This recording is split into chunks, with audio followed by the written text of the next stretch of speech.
विद्यार्थियों, आज हम लोग अध्ययन करेंगे कक्षा 10 की पाठ्य पुस्तक हिंदी गद्य का, जिसमें ममता नामक पाठ संकलित है और उसके लेखक जयशंकर प्रसाद जी हैं। पिछली कक्षा में हम लोगों ने अध्ययन किया था ममता के 2 गद्यांशों का। तो आइए अगले गद्यांश को देखते हैं कि क्या है उसमें, उसके प्रश्न क्या हैं। तो प्रश्न नंबर ग, इसकी उच्चारण को देखते हैं, संपूर्ण गद्य को देखते हैं। गला सूख रहा है, साथी छूट गए हैं, अश्व गिर पड़ा है, इतना थका हुआ हूँ, इतना कहते कहते वह व्यक्ति धम से बैठ गया और उसके सामने सारा ब्रह्मांड घूमने लगा। स्त्री ने सोचा यह विपत्ति कहाँ से आई। उसे जल दिया, मुगल के प्राणों की रक्षा हुई। वह सोचने लगी सब विधर्मी दया के पात्र नहीं, मेरे पिता का वध करने वाले आतताई हत्यारे, डराने वाले आतंकी।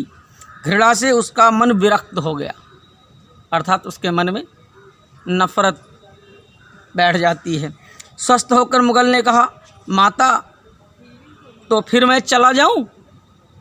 स्त्री विचार कर रही थी, मैं ब्राह्मणी हूँ, मुझे तो अपने धर्म अतिथि देव की उपासना का पालन करना चाहिए, परंतु यहाँ नहीं, सब विधर्मी दया के पात्र नहीं, परंतु यह दया तो नहीं, कर्तव्य करना है तब।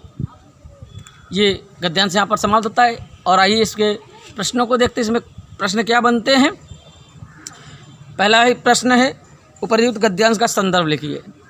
संदर्भ बताया है हमने पहले भी, चलिए फिर से देखते हैं इसके उत्तर को कि प्रस्तुत गद्यांश हमारी पाठ्य पुस्तक हिंदी गद्य में संकलित ममता नामक शीर्षक से अवतरित है। इसके लेखक प्रसिद्ध कहानीकार जयशंकर प्रसाद जी हैं। ये इसका उत्तर पहले का। दूसरा प्रश्न देखते हैं, रेखांकित अंश की व्याख्या कीजिए। सब विधर्मी दया के पात्र नहीं। विधर्मी जो धर्म का नाश करने वाले लोग हों, धर्म को नष्ट करने वाले लोग हों। मेरे पिता का वध करने वाले आतताई, यानी कि जो ममता के पिता चूड़ामणि थे, उनकी हत्या हो गई है। उनकी हत्या करने वाले जो लोग हैं उनको आतताई या आतंकी हत्यारा कह रही हैं यहाँ।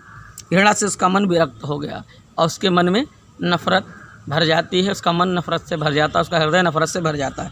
तो इसकी व्याख्या को देखेंगे। सब विधर्मी दया के पात्र नहीं, यानी दूसरे धर्म को जो मानने वाले होते हैं और किसी धर्म को नुकसान पहुंचाने वाले जो लोग होते हैं वो सभी दया के काबिल नहीं होते हैं, दया के पात्र नहीं होते हैं। मेरे पिता का वध करने वाले आतताई, मेरे पिता की हत्या करने वाले जो आतंकी हैं, द्रोही हैं, घृणा से उसका मन विरक्त हो जाता है, अर्थात उसके मन में जो एक साधारण मनुष्य की तरह दया और करुणा के भाव हैं, जो एक स्त्री का आभूषण कहा जाता है, दया करुणा प्रेम स्नेह, उसका स्थान अब नफरत ने ले लिया, द्वेष ने ले लिया, उसका हृदय उससे भर जाता है। ये व्याख्या यहाँ पर समाप्त होती है। अगले प्रश्न को देखते हैं। स्त्री किस धर्म के पालन के विषय में बात कर रही है। स्त्री किस धर्म के पालन के विषय में बात कर रही है। तो स्त्री यहाँ अपने कर्तव्य अतिथि देवो भव नामक धर्म का पालन करने के विषय में विचार कर रही है। तो आइए अब अगले गद्यांश को देखते हैं। घ, तो इसमें जयशंकर प्रसाद जी क्या लिखते हैं, देखते हैं इसको।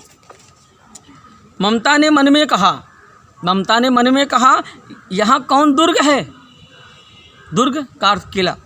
यही झोपड़ी ना, जो चाहे ले ले, मुझे अपना कर्तव्य करना पड़ेगा। वह बाहर चली आई और मुगल से बोली, जाओ भीतर। थके हुए भयभीत पथिक, तुम चाहे कोई हो, मैं तुम्हें आश्रय देती हूँ। मैं ब्राह्मण कुमारी हूँ, सब अपना धर्म छोड़ दें तो मैं भी क्यों छोड़ दूँ। मुगल ने चंद्रमा के मंद प्रकाश में वह महिमामय मुखमंडल देखा।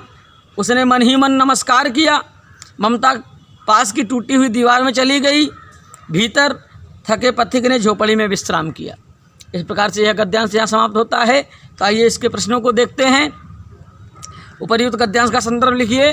तो पहले प्रश्न का उत्तर कि प्रस्तुत गद्यांश हमारी पाठ्य पुस्तक हिंदी गद्य में संकलित ममता नामक पाठ से अवतरित है। इसके लेखक प्रसिद्ध छायावादी कहानीकार जयशंकर प्रसाद जी हैं। ये समाप्त होता है। दूसरा प्रश्न, गद्यांश के रेखांकित अंश की व्याख्या कीजिए। तो रेखांकित अंश है, मुगल ने चंद्रमा के मंद प्रकाश में वह महिमामय मुखमंडल देखा। मुगल अर्थात वह जो पथिक आया है, मुसाफिर आया है ममता के पास, उसने रात्रि के अंधकार में चंद्रमा की रोशनी में इस महान व्यक्तित्व यानी जो ममता नाम की स्त्री है उसके मुखमंडल, उसके चेहरे को उसके मुखड़े को देखा, उसके चेहरे को देखा, उसने मन ही मन नमस्कार किया और अपने हृदयस्थ भावों से अर्थात रोमांचित होकर, पुलकित होकर, आनंदित होकर, एक साधारण मनुष्य के भांति प्रेम के वशीभूत होकर के उसने ममता को मन में ही नमस्कार किया अर्थात अपने हृदयस्थ भावों को समर्पित किया। ममता ने मुगल को आश्रय क्यों दिया? ममता ने अपने कर्तव्य का पालन करने के लिए मुगल को आश्रय दिया। इस प्रकार से यह व्याख्या यहीं समाप्त हो जाती है। उम्मीद करता हूँ आप सबको समझ में आएगी और जहाँ ना समझ में आए आप लोग कमेंट बॉक्स में लिखकर बताइएगा। आपकी समस्या का समाधान होगा। आप सभी का जीवन मंगलमय हो।